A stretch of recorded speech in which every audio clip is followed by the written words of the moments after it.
really enjoyed the relationships, not only at different academic institutions, but also with integrated poultry operations as well as allied industry. I mean,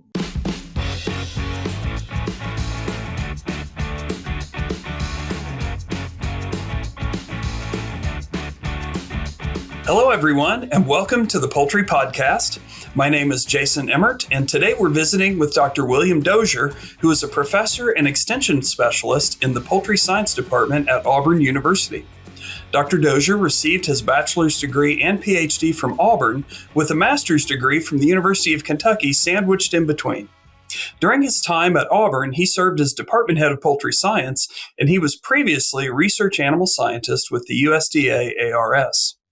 Dr. Dozier's research focuses on defining nutritional needs of broilers, with a particular emphasis on amino acids and energy, as well as the use of enzymes and alternative ingredients. Dr. Dozier, welcome to the Poultry Podcast. Oh, thank you, Dr. Emmert. I'm glad to be here. Great. Well, we like to start off hearing about people's academic journeys, kind of whatever you'd like to share about how you got to where you are today. Right. Okay. I completed a BS in animal and dairy science at Auburn University in 1992, and joined as a graduate student at the University of Illinois back in 1993, and went through some health issues, and I had to drop out of school. At the time, I was working with Dr. Gilbert Hollis, as sure you remember him, as well. Oh, definitely. Yeah. Dr. Dave Baker and Bob Easter. So, and little did I know back then with Dr. Baker and his emphasis on amino acids and low seed feed diets and where my career would end up. It's quite fascinating. And I did not know as a young person where the journey would take. So I credit a lot of my career pathway, particularly in amino acids, back to Dr. Baker. So I had to, was forced to kind of get out of school just due to, as I mentioned, health issues, and approached Dr. Easter and Baker about a potential assistantship, but at the time, they really didn't have funds for one, but then they told me that Dr. Cromwell at the University of Kentucky had one. And so they really paved the pathway for me to go, enter in grad school at the University of Kentucky. So I got linked up with Dr. Cromwell, and there I worked on amino acids, particularly lysine and ideal protein ratio. Again, very familiar with some of the work I was doing at Illinois. So, and at the time, Dr. Cromwell was chairing the 1998 swine NRC. Yes. So I kind of got to really familiarize myself with some behind the scenes things with an NRC. And I was like, I'll never do this. And little did I know, some 25, 30 years later, I'm serving on a poultry NRC committee. So you just don't know ever know where life takes you in that pathway. So that was neat. And so during that time, when I finished my master's, completed my master's there with Dr. Cromwell, I had a lot of interaction with Dr. Lindeman. And from that, there was an opportunity that came open to go back to Auburn and work with Dr. Ed Moran on threonine needs of heavy broilers. So, and actually utilized some work that occurred at Illinois with Doug Wavell and all that work on early days of L-threonine, because at the time when I started, it was really not utilized commercially available. And, now it's exceeding well above 15,000 metric tons in the U.S. So that's been, in terms of watching the growth for me as a grad student working in this area, Yeah. and actually seeing how that it really came to fruition in terms of how it's impacting the industry now, as opposed when I was just starting out doing research as a PhD student. So that's been really nice. And Yeah. Eastman serves veterinarians and nutritionists in agrochemical and animal health industries by helping them select, evaluate, and implement innovative nutritional programs. Eastman works with your team to customize your gut health approach in feed and water. Eastman's approach addresses nutritional and bacterial challenges and finds new ingredient preservation and hygiene solutions. Explore ways to accelerate and innovate your programs. Contact the Animal Nutrition Team at eastman.com. Isn't it wonderful to see? And sometimes it takes a little while, but to see how research gets implemented and the impact that it can make, it's really an amazing thing. And during that time, Mike Kidd was at NutriQuest. And so, since those days, he and I have been co-authors on probably 35 or 40 papers over the years. Wow. So, I guess that's where I would really, advise grad students that you never know where these relationships during a graduate program will take you over the years. So that's for sure. You just don't know. I know I ended up working with Dr. Baker based on a comment when I was meeting with my advisor saying I'd like to get some experience working in a lab, I think sophomore year of college. And he happened to walk into her office right at that time. And he said, I have a position. And you just don't know the networking, the connections. And boy, I tell you, your list of people you've worked with, that's a who's who. I mean, my goodness, Dr. Baker, Dr. Easter, and Gilbert Hollis, and Ed Moran, and Cromwell. I mean, what an amazing background. That's awesome.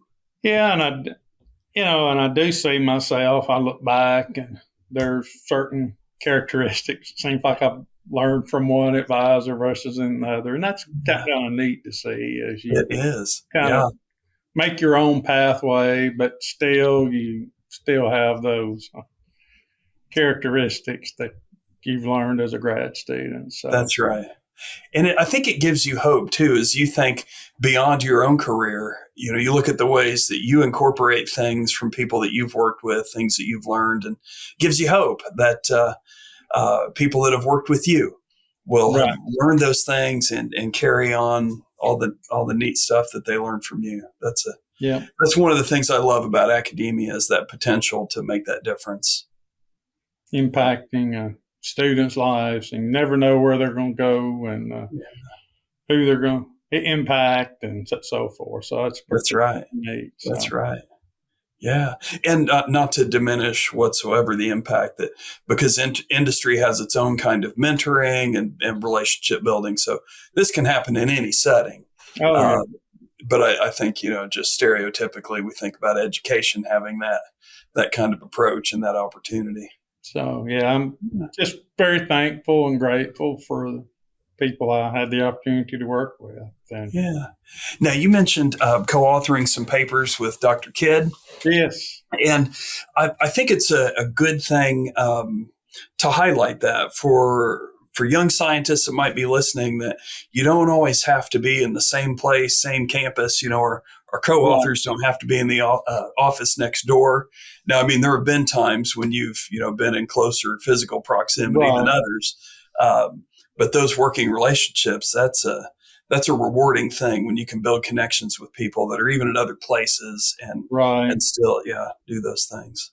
So when I finished up at Auburn, my journey took me to the University of Georgia, and I was housed in Tifton, Georgia, with a 100% extension appointment. Yeah. So I worked with the University of Georgia a little under 4 years, almost 4 years there, and really got to learn the industry and hands-on. So I was out in the field a good bit. And really enjoyed that aspect, but being on an off-campus location, I wanted to, be engaged more with research facilities, and be able to establish a research program. So I left and there and entered into a position as a research animal scientist at Mississippi State and there at the USDA Poultry Research Unit. So again, that's where Dr. Kidd and Dr. Alex Corzo and I really worked closely together. I was approximately about a quarter of a mile away from campus, so that really worked well for us for a period there. And so I was there about 5 years, and then Dr. Moran had decided to retire at Auburn, and so decided to apply for a 80% research position, 20% teaching here at Auburn, and moved here in 2008, and so built a applied nutrition research program focusing on broilers. Did teach a course called poultry feeding as well, so I got to interact with undergrads. So, and then that class also it was more of a piggyback course as well. So we did have a few grad students in that class as well. So that was really good to experience both undergrads and grad students in the same type course there. And so then in 2019, started serving as the department head in poultry science here at Auburn, and as well as the executive director of the Charles Miller Research and Education Center. So you talk about aspects you've learned from grad school. Well, I've really had to get engaged with a lot of building construction type projects because we've built about a $30 million facility here. Right. So I've learned a lot about building science. On the job training. So that's been a neat experience. So, so here recently, back in May, I decided to step down back to the faculty and did assume a department head role until September till we could get an interim, on board. And so so this new position transition, I'm 75% extension, 25% research. So that's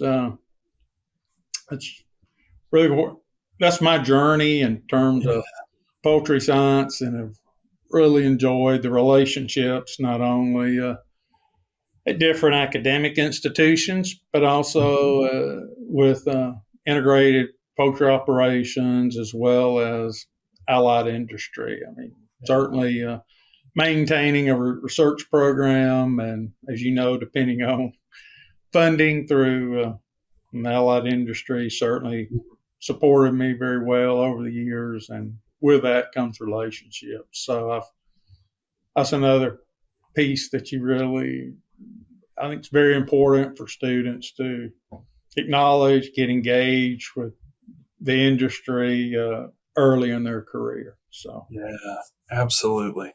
Yeah, those relationships they're in a sense they're everything, because without those, I mean, there's very few of our jobs that would be manageable or fulfilling in any way without those relationships. Yeah. Now, you've had several points in your career where you've made a change, and sometimes change in location, sometimes a change in position. Do you have any thoughts or any advice for people? How do you know when it's time? What are some of the factors that have been important for you as you consider those changes? Because I think there's people out there who are certainly afraid of making a change, but probably also some that just chase change for change's sake. Right. Well, I mean, this is some advice I was given. You've just really got to be astute and not run from something, but go to something. Oh, yes. And there's a big difference there. Yeah. And I just think over time, in a certain, position, I mean, you kind of know that you would like to experience something different. And, that happened to me. And on a couple of occasions, and trying to transition into one now. I mean, obviously, it's something new and different. You're going to have to get up to speed and so forth. And that takes time. And I think that's an area that people don't maybe want to maybe try is, that change it's going to take some effort, but in the long run, to me, I think it's really rewarding. And so, that's for me, and going back to an extension role and being able to give back to and serve our industry here in Alabama. We've got a large poultry industry, so giving back to it and helping our industry through educational programs and so to me is very rewarding, and kind of how I started my career out. So anyway, that's kind of where I am today. So, but I wouldn't definitely wouldn't be afraid to tell somebody to try something new. Because things, your career can get stale over time. And sure. Oh, sure. Yeah. Sometimes you just know, hey, I think it's time. Yeah. Just try something different. I worked for a ruminant nutritionist when I was an undergrad, and he had a 7 to 8 year mark about teaching a course. And when he hit that, he was done with that. He was ready to develop another course. Yeah. Because he thought to him, it was stale. So going in, teaching the same lectures over and over. So, I think it's fulfillment, and to me, the way you're successful, you just got to be happy at what you do. That's right. And I think for a lot of people, I know I enjoy learning new things. And I was going to ask, you mentioned kind of getting into having to manage construction and those kinds of things. Did you enjoy that? I'm sure there are aspects that had to be frustrating and challenging, but overall, was it? Yeah, and I'm still doing some of that right now. I'm still continuing some of these, really managing some of these. I've got about 3 or 4 main projects I'm still managing right now. So, it's different. It's just trying to manage that team and making sure people understand what faculty need from a construction standpoint. And at the end of the day, what is this research facility? Is it going to fit our needs in terms of space or replications, so forth. So I've really tried to a lot of these projects. I look at it through the lens of a graduate student and what do they need? And so at the end of the day, that we can have these projects that are successful for faculty to do the work in. So, that's an interesting lens to look through the perspective of a grad student, because a lot of times they're the ones doing a lot of the work. They are. And if it's not going to work for them, it's probably not going to work for us. It's not going to work for the faculty. So, I've tried to look at it to do that. And that's my. Yeah. And I'm sure there's always decisions have to be made. You get a wish list, and then you get down to here's what we can realistically do. And that's what we call in construction world the VE list, and that's what they call valued engineering. Oh, yes.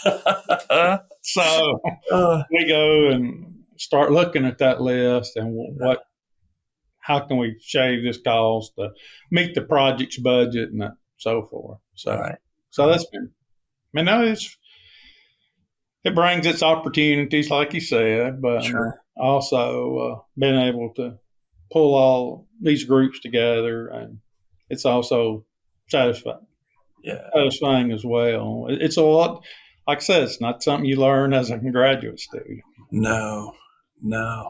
There are days when I think, wow, I'm just not sure how much I'm using, what I learned in grad school. But then if I really think about it, the problem solving, the critical thinking, there's so much of it that is directly applied to what I do every day. And that, people interested or young faculty at some point in their career, and they think they might want to entertain, looking at, administration. It's just a lot of problem solving. Yeah. Putting out fires on a lot of days. You just never know what you're going to walk into. So yeah, that's part of it. So yeah, I always thought that department head level of administration looks like the level where you get so many issues to try to solve and so few resources to actually be able to solve them. It just looks like it would have some challenges. But then the reward of helping a program run well, I think that would be pretty cool too.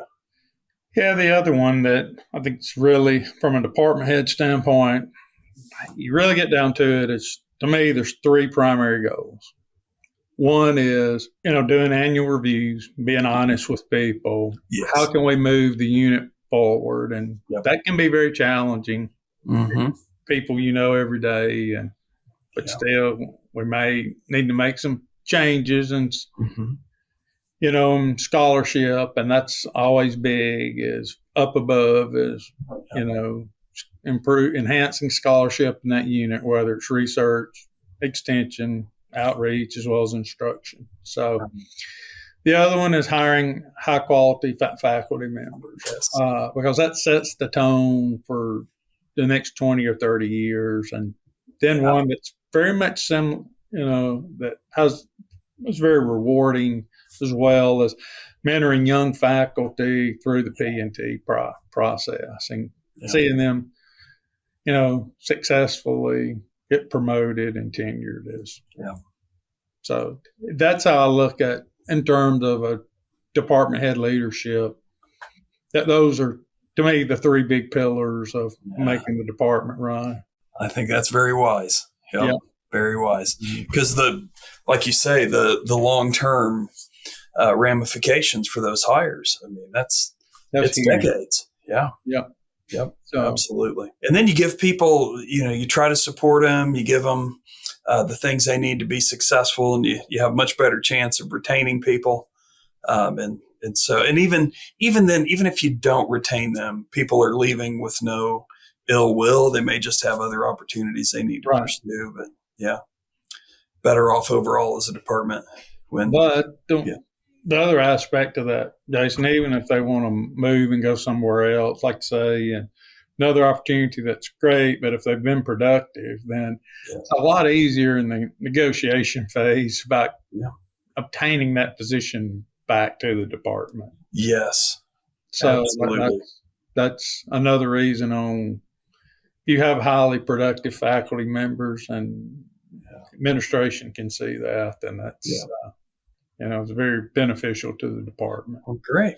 Well, let's switch gears just a bit. I wanted to see if you'd like to talk about extension, just kind of a little bit more about what your extension work involves. And I think you've been involved in extension for quite a bit of your career. And what is it that draws you to that area?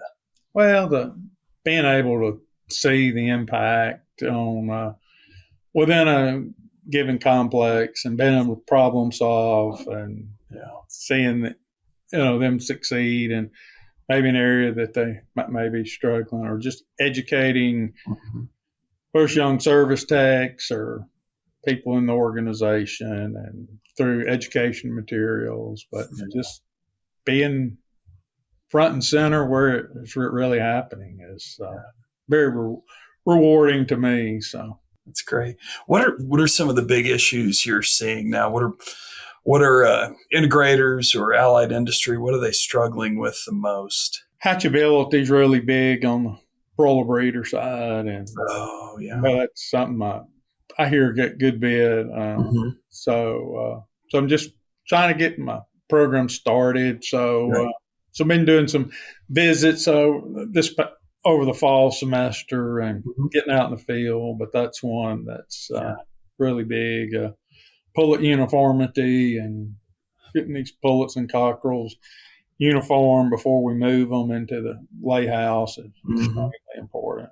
On the broiler side, I mean, we've had infectious bronchitis down here that's, I guess, moved from Maryland down shore all the way down south. Wow. And, seeing a few leg issues, but here and there. But, a lot of the broiler numbers are very, very, very favorable, feed conversion, yield, and all. But as you know, through genetic selection, we're selecting for, very efficient birds that high yielding, then it has the other ramifications on the reproduction side. So hard to have cake and eat it too. Yeah, that's kind of where we're at. It's just trying to, but just managing those breeders so that we'll have chicks to set and place at the farm. And at the end of the day, we've got to get birds on a shackle to run them through a plant to actually meet the food service that their demands. So it all goes full circle. So, but yeah, I mean, you see, there's opportunities for helping people on litter quality, litter management. And there's always questions about, ventilation comes up here and there, but on the broiler side. But I'd say the big area right now is that I'm hearing on the live side is, obviously being able to get chicks placed in a broiler house, and that's all going to be impacted by fertility and hatchability. So. Oh yeah, absolutely. Those problems. That's not a 2 or 3 day issue. No, it's a long term because we'll look at breeder flocks and they may have been impacted at 4 to 8 weeks of age in the pullet house, and it's just carry over. So sometimes you see that. So yeah, that's hard for people to understand. Just the length of time that companies plan, and even with bird numbers. I mean, that's scheduled out long in advance. A lot of logistics that go through there. Yep.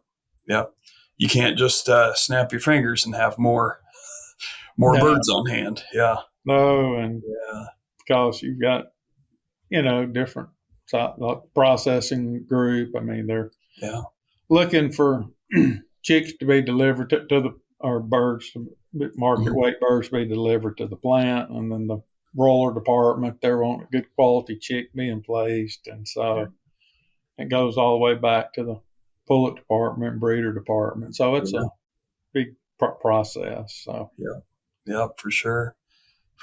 Are you seeing much? I'm sure there's concern, but how's the AI situation there? We've had a non-commercial flock break, and we've had one flock that's broken in terms of a commercial.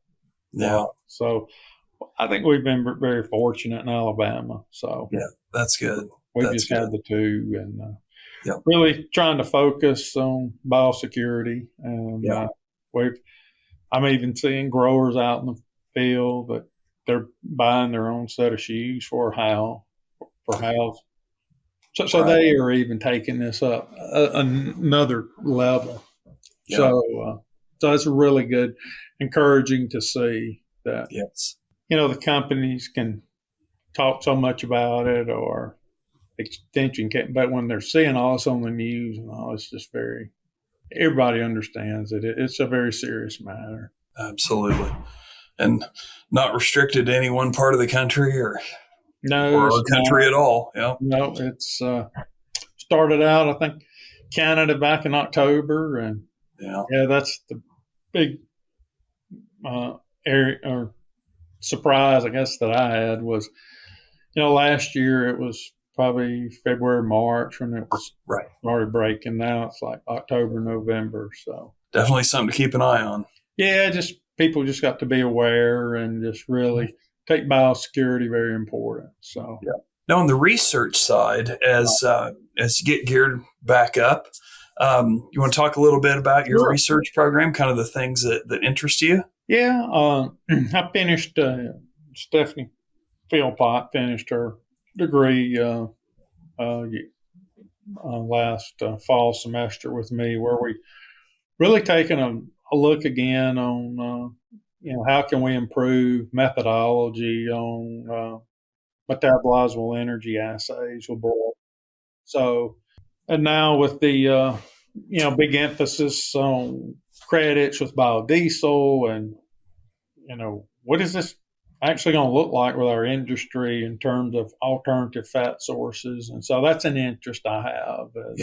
Saying, can we take some fats and oils that maybe have not been traditionally used, such as say like a palm oil, and what can we expect in terms of EME values of that on formulating feed, because it's certainly, I think, can get very challenging as these biodiesel credits go with these different sources of fats and oil. So, the competition for energy sources. Competition for energy is going to be very, very important moving forward. So that's an area right now, and I'm just trying to get back, started up and go. I want to try to get the extension program going, and during spring semester, and then try to start easing into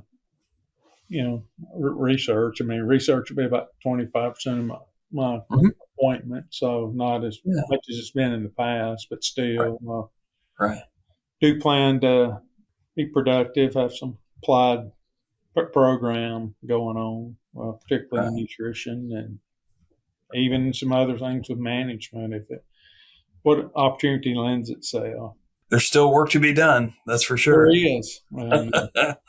Yep. Things change, birds change, and what's available changes, economics change. It's a lot of moving parts. A lot of questions that need to continue to be answered. And really found that out being on the how many holes we actually do have in the literature with serving on NRC committees. Or the NASEN committee. I keep calling it NRC. It was really. Oh, sure. National Academies, but working on with that. So, any updates on that you'd want to share? Or? Well, we're just still trying to kind of finish up on some few chapters, but don't really have anything that I can really share with that group. Oh, that's okay. It's a Herculean effort. I mean, to think about. Oh my goodness, it's just a lot. It's a lot of work. And there's holes that we have, and you don't realize it as much until you start digging in. So sometimes we assume, that's out there somewhere. Is it? Sometimes it's not. No, and that's a good point, Jason. That we have to have a peer-reviewed journal article to really validate what a requirement would be, and say for, as you know, like vitamins, it's been a long time since we've really, as a whole, scientific community, really updated vitamin requirements. That's an example that there's just big holes. So, there's not as many poultry science departments, and so like pullets and breeders, that's another big gap in terms of nutritional needs as well. Yeah, that's right. I feel like kind of the classical nutrition studies, there just aren't as many people that kind of pursue that. And there's a lot of reasons for that. From funding to just what kind of grants young scientists are expected to get. There's, just a lot of things that have led to that. But I always hope that we have at least some people around who understand some of the basics of studying nutrition. No, that's a good point. But with how departments have, down to 6 poultry science departments, and we've got several animal science departments around that has a poultry person or two. Mm-hmm. And it's just, we don't have quite as many faculty as a whole working on it. And it shows up when we do work. Because a lot of work you'll run into, it, even on applied, it may be some type of feed additive or an enzyme, or whether it be a probiotic, prebiotic. But it's not like defining a nutrient requirement per se. Right. Yeah, right. So it's a little different. So it's just like you say, it's just where the money's taking us from an academic standpoint. Yeah, that's true. It's time for our famous 3. DSM strives to bring our customers efficient, sustainable poultry solutions, from essential vitamins like HYD to next-generation products like Hyphorius for efficient phosphorus utilization, and Biofix to counteract naturally occurring metabolites in feed. Our portfolio is growing as we continue to bring innovation to the poultry industry. Visit dsm.com/ANH to learn more about our newest solutions. Well, I want to be respectful of your time as we kind of draw near to the close. Got a couple of questions that we like to ask everybody, and so we're going to see first if you have a favorite poultry-related book or resource or website, or it can be anything poultry-related. Well, we got a couple of books that may and it may not necessarily apply to poultry, but it does apply to, I think, personal growth that I'd like to just mention. One book is called Good to Great, and it's by Jim Collins. And, it really takes a look and evaluation of how to move average performing or below average performing companies to great or superior performing over an extended period of time. So, and in the book, it talks about, and this is more related to, could be with leadership, but it's just getting everyone on the bus and getting everyone in the right seat and position to move forward. And I've really enjoyed reading that, and that can be applied to someone's research program or whatever. It's just knowing what is truly important or what are the goals that we really need to be really addressing in an academic setting. And where if it's publications, money, and really not losing track of what that is, and not getting, because a lot of times I've seen faculty that may, just over time, look at other areas that may not be the main focus. And so I've really enjoyed reading that book and just saying, really, what can we focus on, whether it's leading a department or leading a group, or maybe it's just leading a team within, say, at the college level or within the department. So it could apply even to a classroom, I think, getting everybody on the same page on the bus, like you said, and getting them going in the same direction. Yep. Then the other one I wanted to leave with you was It Factor Leadership by Fernandez and Fernandez. And it's really 13 steps becoming a better leader. So I thought that there may be some younger faculty that may be thinking about pursuing a leadership position in the future. And that may be a good resource. I would like to encourage people, if they're interested in, administration, that it's always good to explore the opportunity if it presents itself on a promotion and tenure committee, to really understand how a P&T committee really works. Are there committees at the college level that you get a broader context rather than just in the department? And so I think those experiences, faculty senate is another one at the university level. iCook's another one that's I think very important with a unit leader over animals, and just having that experience is, I think, very, very important. And, but, just really looking at that, if that's what you would desire. But, I just thought that would be a few tips to leave if someone wanted to. Absolutely. Those are great suggestions. And that That Good to Great. I really enjoyed that. It's been a number of years since I read that, but I'm gonna have to take another look at it because I'm kind of intrigued now with that idea of applying some of those principles in the classroom. It was written for business, corporate, but still, I think it's very important to, still can apply, I think, to an academic setting. Sure. Great. Well, then we've sort of almost segued into this anyway. So let me just ask if there's any other kind of advice you would have. I know you've worked with a lot of young people over the years who end up going into industry. So whether it's advice for young people looking at industry or looking at academia, or even people who are in that kind of mid-career considering changes, just any other advice you'd like to give? I appreciate that.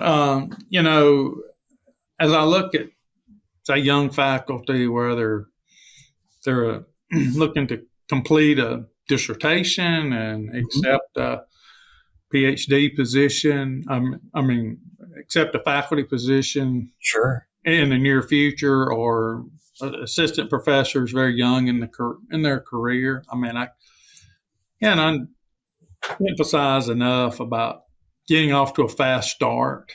Yeah. And developing that research program, really taking heart to publishing papers and really establishing that, your lab as, so at the end of the day, you've got to need to have at least from assistant to associate, a regional and emerging national reputation. Mm-hmm. You just do not have a lot of time. When you really, I know that 5 or 6 years seems like a long time, but really to get, your program up and going, publish papers, so forth,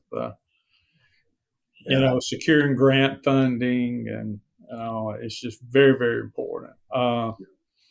One thing, aspect that we've started here right after I accepted the department head position was establishing a graduate club for our graduate students. Yeah. And so, oftentimes, a lot of times the undergraduates get a lot of the attention, but having a graduate student club here where we bring in technical people from a lot of different disciplines, just so that they can start that process and building these relationships on whether it's tech service and nutrition, whether it's an avian veterinarian, whether it's somebody on, food processing or meat processing on QA. There's just a lot of different options, and so that grad students know, what are the various options that they can really, enter into the industry. Yeah. And that's something that's different than when I was in grad school. Yeah. I don't think we really knew a lot of these opportunities, and so we get so siloed, right? And then you forget even that later in your career. You may be working with people in other disciplines on, very collaborative projects, and it's good to have that exposure to all of those areas. Very helpful. And I would just, really, the advice I would give to graduate students is just, if you're at national meetings, go up to someone you don't know, introduce yourself, and really establish that networking. Yeah. Not underestimate the power of that networking. So, that's right. So that's would be, and that's really very, very important from an industry standpoint. Yep, it is. And we're dealing now with, it's not just young people, but I think especially in young people, and part of it was COVID, part of it was some of the other shifts, but the skills in building those networks and talking to people face to face, the skills are not where they used to be. And so people really have to push themselves out of their comfort zone, but the rewards are well worth it. Oh, they are. And one of the things we do here in our undergrad program is we have an internship mandatory. And so, so our undergrads are preparing themselves through an internship to enter the industry. And now we've also have seen some graduate students taking that opportunity. If it can be aligned with their projects, right? Maybe in a summer type setting to actually do it like a tech service type role, internship, or with a corporate nutritionist, something like that, or a veterinarian. So that's, something I would really recommend if it works out for it's not going to work out for everybody's program. Right. But yeah, when it does, very powerful. I know that Sam Rochelle finished a master's degree with me, and he was going to U of I to work with Dr. Parsons. And during that, between the spring and the fall, he took the advantage of doing an internship at Avogen and the feed mill. And that was very, very worthwhile. And Kate Malone, she worked with me, and she went on to Mount Air, and then when she got to Mount Air, then Stephanie Philpott actually did a internship with Kate. So so I've had a couple of these, and I think it really opens eyes up. And I think to me, an internship, the value is it may not be what I want to do, but defining what I don't want to do. I don't know. Very important. Then I'm not going down the pathway, and then I can change and pursue another pathway. Absolutely. And I think that's probably as important as finding where the area you want to work in. Mm-hmm. So that's the benefits I've seen with internships, both undergrad as well as graduate. But but just preparing graduate students for careers in industry is, I think, just the whole networking. And that starts during the master's program, follows through the PhD. Well, great advice. Dr. Bill Dozier, we've enjoyed visiting with you. We sure appreciate your time and wisdom. It's great to visit with someone who our paths have crossed many times. And I really hope that continues into the future, because this has been just a lot of fun. Learned some things, and appreciate all the advice that you've shared.